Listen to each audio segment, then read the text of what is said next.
bandeirantismo ocorreu entre os séculos XVI e XVII, sendo motivado pela crise do comércio de café e busca por outras formas de renda para suprir essa que tornou-se insustentável. Outro importante fator para o surgimento deste movimento foi a ruralização da sociedade por conta da dificuldade em acessar o litoral pela presença da muralha da Serra do Mar. A sociedade era elitizada e hierarquizada, com os donos de capitanias hereditárias no topo da hierarquia. Logo abaixo, uma camada intermediária com trabalhadores livres e escravos. Havia muita desigualdade social, pois havia pouquíssima mobilidade social e as riquezas concentravam-se nas mãos da camada mais alta da sociedade e do Estado. Podemos relacionar este modelo à visão de sociedade de Marx, já que temos uma classe dominante, donos das capitanias, e uma dominada, trabalhadores e escravos, que assumem esses postos devido à relação de produção. De Weber, já que há uma estratificação em que são agrupados membros com as mesmas características. Os poderosos nas parcelas mais altas, seus subordinados na mediana e os escravos indígenas na parcela mais baixa. E de Durkheim, já que a sociedade era organizada de maneira decrescente de poder por quem exigia as bandeiras e entradas, os bandeirantes que as realizavam e os índios por cooperarem forçadamente com o andamento das expedições devido ao conhecimento do território.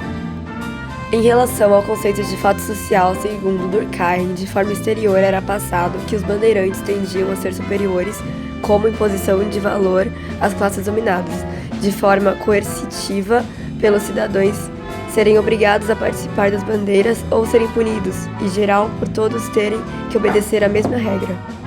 Dentro dos conceitos de Marx, Weber e Durkheim de ser humano, pessoa e indivíduo, podemos afirmar que os índios eram considerados seres humanos, porém não pessoas, pois, segundo Locke, somente somos considerados pessoas quando somos inclusos na sociedade, e os índios, apesar das tentativas jesuítas de civilizá-los, estavam à margem dessa. Eram indivíduos por fazer parte de uma coesão social e de uma classe social, porém não tinham individualidade aos olhos dos mais poderosos. Os bandeirantes pertenciam às camadas mais altas da sociedade e eram homens, principalmente paulistas, que atuaram na captura de escravos fugitivos, aprisionamento de indígenas, destruição e abuso em suas aldeias. Atuaram também desbravando o interior brasileiro para a obtenção de recursos mineralógicos valiosos economicamente e, como consequência, expansão do território brasileiro, violando o Tratado de Tordesilhas. Aposto Tavares é descrito como um bandeirante mais terrível que existiu pelos historiadores, pois partia com as bandeiras até as aldeias de índios cristãos para saqueá-los, queimar suas respectivas casas e ainda os pegarem como escravos. Muitas vezes os bandeirantes são vistos por uma visão positivista de nossa sociedade, recebendo homenagem de seus homens em estradas e estátuas por terem expandido o território do nosso país e trazido maior prosperidade econômica, ou seja, trazido algum progresso. Porém, dentro dessa visão são ignoradas as contradições que envolviam o fato de que muitas vezes os bandeirantes extorquiam o que o país oferecia para sua própria ascensão nacional e enriquecimento do próprio. Borba Gato também foi um bandeirante da linha de Fernão Dias, estando outro homem poderoso em nossas terras, descobertas de jazidas de minério. As expedições de bandeirantes organizadas por particulares eram conhecidas como bandeiras. As organizações pelo governo eram conhecidas como entradas. Eles tinham geralmente como ponto de partida as cidades de São Vicente, litoral paulista, Porto Feliz, Santana de Parnaíba e São Paulo. Caminhavam seguindo o curso dos rios, como o rio Tietê, que era o principal rio utilizado nas monções, pois além de nascer próximo ao mar, corre em sentido ao interior do país. Este é o rio de Planalto, por nascer em área de Planalto cristalino, passar por área de depressão periférica, onde se localizam Porto Feliz, Santana de Parnaíba, Salto, Itu e Pirapora do Bom Jesus, subir pela zona de Cuesta para o Planalto sedimentar e por fim desaguar no Rio da Prata. As bandeiras que utilizavam o rio como meio de locomoção damos o nome de monções, devido ao fato de dependerem das monções climáticas que traziam chuvas para esta área de clima tropical de altitude. Saíam de Porto Feliz ou Salto e tinham como destino as áreas de mineração em Mato Grosso, com a finalidade de abastecê-las com alimentos, armamento, objetos para auxiliar na retirada dos minérios e escravos. Na volta, traziam principalmente ouro e peles. Eram utilizados os batelões, canoas esculpidas em árvores maiores que 3 ônibus para a viagem dos bandeirantes. Quando chegavam em cachoeiras, pegavam os barcos e iam pela mata até retornarem ao rio. Durante essas expedições, realizavam-se paradas nas chamadas cidades de apoio, onde os bandeirantes abasteciam os batelões com mantimentos e descansavam. Algumas dessas cidades são Pirapora de Bom Jesus, Itu e Santana do Parnaíba. O primeiro nome da cidade de Porto Feliz fora Araritaguaba, que significa lugar onde as araras comem areia. A presença de areia pode ser constatada na formação do paredão de rocha sedimentar semelhante à areia no Parque das Monções, que sofreu com problemas geotécnicos de escorregamento devido à infiltração de água nele. Este escorregamento destruiu as lajes natural e de cimento do parque. Outro problema envolvido foi uma infestação de capivaras, que tinham carrapatos que transmitem a febre maculosa.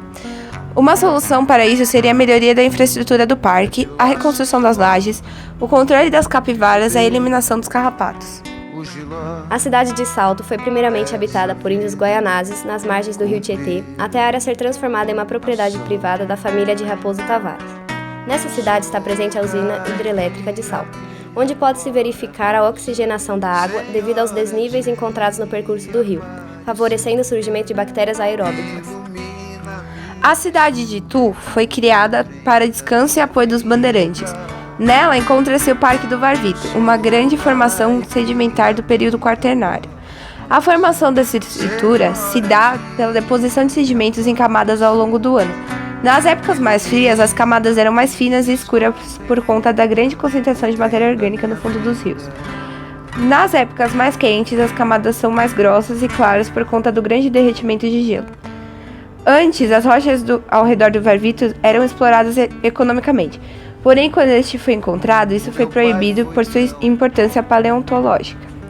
Os matacões apareciam vez ou outra por conta do desprendimento de porções maiores de gelo e afloramento de sedimentos maiores por conta do tectonismo.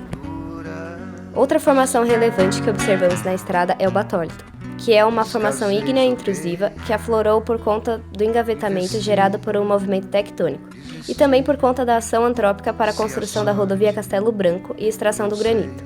A agricultura danificou a vegetação original próxima a ele. Muitas vezes há o afloramento de água entre as pedras, pois há a presença de um lençol freático naquela área.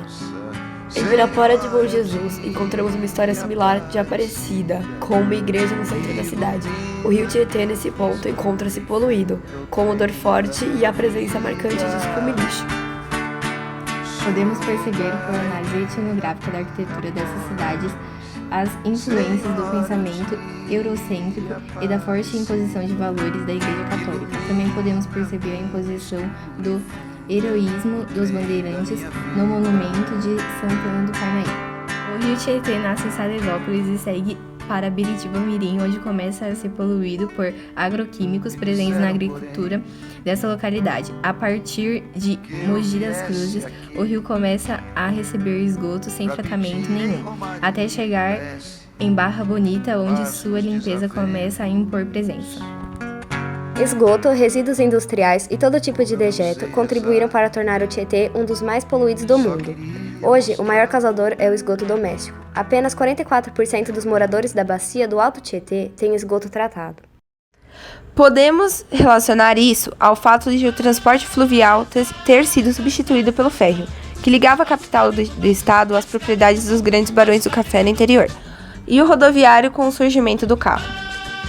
Sendo assim, houve a necessidade da canalização do rio e da verticalização e cimentação das margens.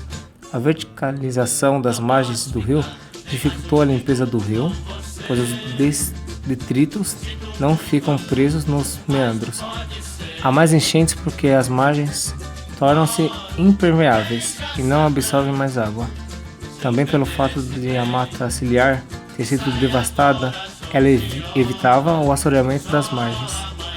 O rio Tietê nasce em Salesópolis e segue para Biritiba-Mirim, onde começa a ser poluído por agroquímicos presentes na agricultura dessa localidade. A partir de Mogi das Cruzes, o rio começa a receber esgoto sem tratamento nenhum, até chegar em Barra Bonita, onde sua limpeza começa a impor presença. A solução para isso seria o melhor tratamento de esgoto doméstico, o tratamento do rio, um melhor sistema de drenagem para evitar enchentes e rede de saneamento básico, mais amplo. Outra solução seria a revitalização das margens.